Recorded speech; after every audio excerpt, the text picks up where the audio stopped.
Hi all, it's Tom from TNG Productions, and today we'll be delving into the competing factions in the wonderfully whimsical world of Moonstone.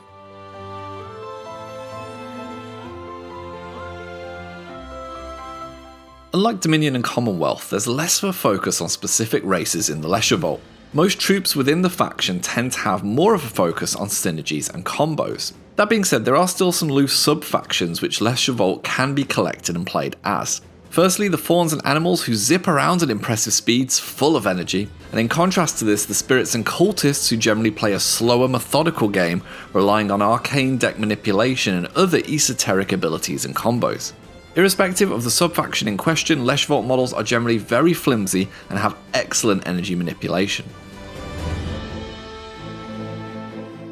Evasion and speed are the main tricks of the fauns and the animals. With more movement tricks than most, they can ensure that they can be where they want to be as quickly as possible. This is also helped by their access to some energy manipulation, which comes in the forms of Chubb's and Toodle's active and arcane abilities, as well as Boris's self-generating passive energy production. While they want to be fighting instead of fleeing though, their damage generally comes from melee attacks, but some fauns, like Jada and Chubbs, can put out damage at range thanks to their bows. However, when you are applying damage, you should be wary, as average evade stats and low to average wound counts make them generally very flimsy, so you want to hit and run. The fauns and animals excel at grabbing moonstones and scurrying away before the opponent can get to them, and arguably the best example of this is Boris the Bunny Summoner, one of the only models in the game so far that can churn out allies during the game. His ability to spawn more rabbits out throughout the course of your battle means you have a variety of different strategies and applications available to you. For example, you could use hordes of bunnies to pin enemies in place and assist your fauns in avoiding certain troublesome foes, or help them retreat after gathering a horde of moonstones. This, combined with some very effective movement tricks like Gloom's Whisper to the Wild Things, can also make the fauns a fantastic harvesting or hit and run based troop. As for starting boxes, the Hunting Horns is a brilliant set. Hoff is often a fantastic inclusion for any faun-based list, with his faun-centered support abilities and great combat potential. Jada, on the other hand, is a super solo. She excels at quickly getting to moonstones and scurrying away, but is also pretty hefty in combat and at range with her bow.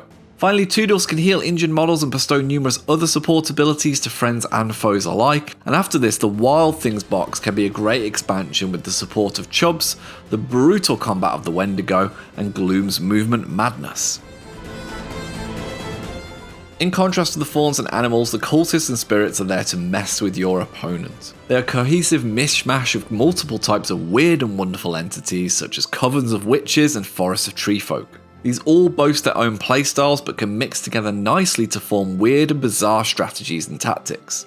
They also bring some very new tricks and mechanics to the game, such as arcane deck manipulation, which can turn the deck against your opponent or in your favour. While one or two models in Commonwealth and Dominion can take advantage of triggering catastrophes in very situational circumstances, the cultists and spirits can base entire game plans around the same mechanic. In addition, vast amounts of energy manipulation can mean that you'll often be able to perform well and above what your card suggests. The only downside to all of this is that turns can be complex to plan out and execute, leading to a hard to play troop that's sometimes very easy to disrupt.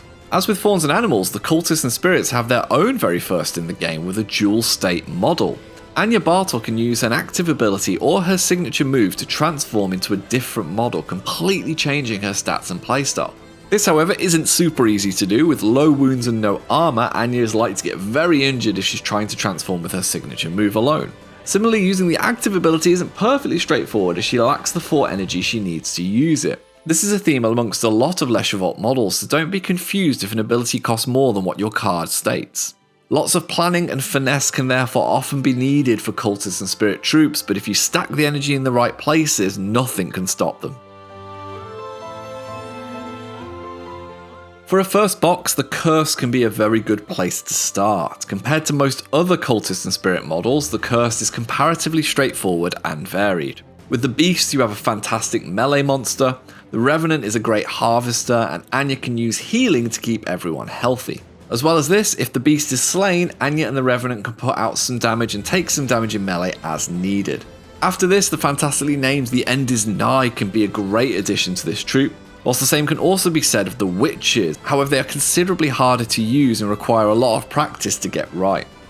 So that'll conclude this video and give you a brief overview of this faction. Please check out the other videos in this series to see what everybody else does, and let us know in the comments who you're most excited to play as. Be sure to check out the links in the description for more information on Moonstone, and I will see you in the next one.